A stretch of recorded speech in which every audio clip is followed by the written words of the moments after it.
Bibi mo sa radyo, DJ Biboy Bibo. Bibi, minsan na rin bang may nagtanong sa'yo kung ano ang love language mo? Tapos, ang sagot mo, Filipino. Ay, nako, sinasabi ko sa'yo, mapapahiya ka sa kausap mo. Eto nga, mali yung pagkakaintindi mo, Bibi. Ito, sasabihin ko sa'yo ang 5 love language. Pakinggan mo to at sasabihin mo sa akin mamaya kung alin ba dyan ang sa'yo. Okay? Okay. Una, receiving gifts.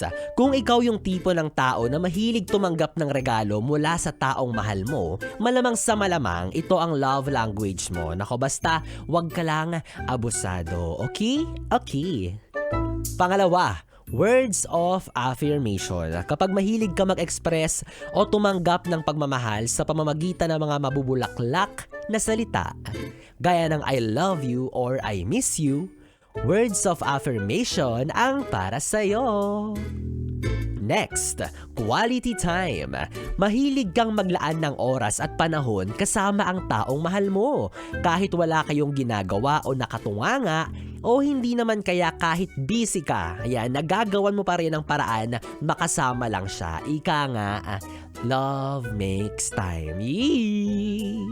Pang-apat, acts of service. Ayaw mong nahihirapan yung taong mahal mo, kaya naman maluwag sa loob mo ang siya ay pagsilbihan ng walang pag-aalinlangan. At pang-5, physical touch. Kahit maalinsangan, wala kang pakialam, gustong gusto mo ang lagi siyang nahahagkan o nahahawakan. Physical touch ang love language mo kung ganyan ka ng ganyan.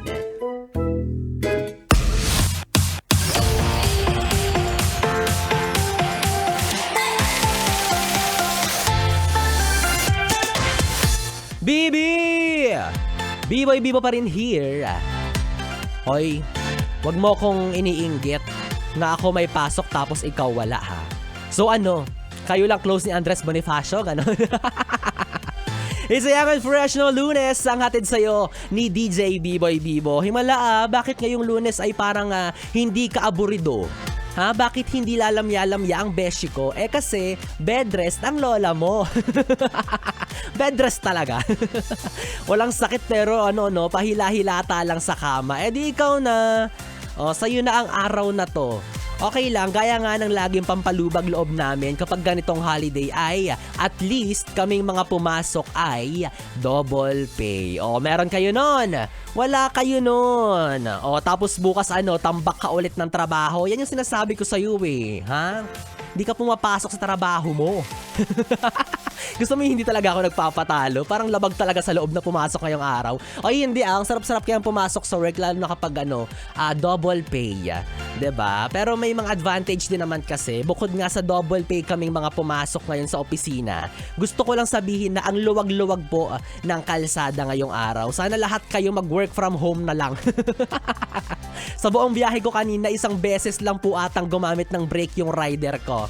Nag-brake lang siya nung nasa opisina na ako. So kahit pula yung traffic light kanina, gino-go niya. Charot lang, baka naman mahuli si kuya.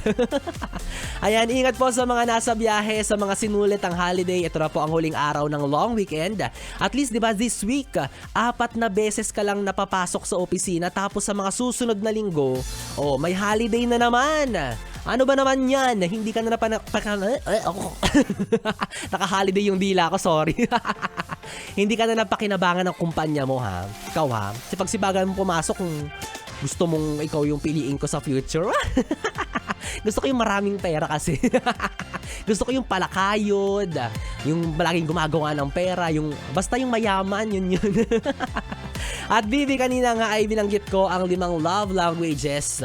Alin ba doon ang sayo? I-PM mo yan sa aking Facebook Messenger, DJ Biboy Bibo, DJ B-I-B-O-Y B-I-B-O. At maya-maya sabay-sabay natin yung basahin, pakinggan at pag-usapan para sa ating Bibi Time. Muli, kapiling mo DJ Biboy Bibo, ang DJ na single, ready to mingle, basta walang label. Paborito mong katabi mula alas 9 hanggang alas 12 na mag-iiwan ng awiting alay ko para sa mga mga hindi na kaya, hindi na makahinga, jowang-jowa na talaga pero hindi siya gusto ng taong mahal niya. Kaya naman sabi niya, Can't Fight This Feeling Anymore by Rio Speedwagon. Hatid sa yan ng istasyong huntahan ng mga young and fresh. Ang 101.1, yes, the best.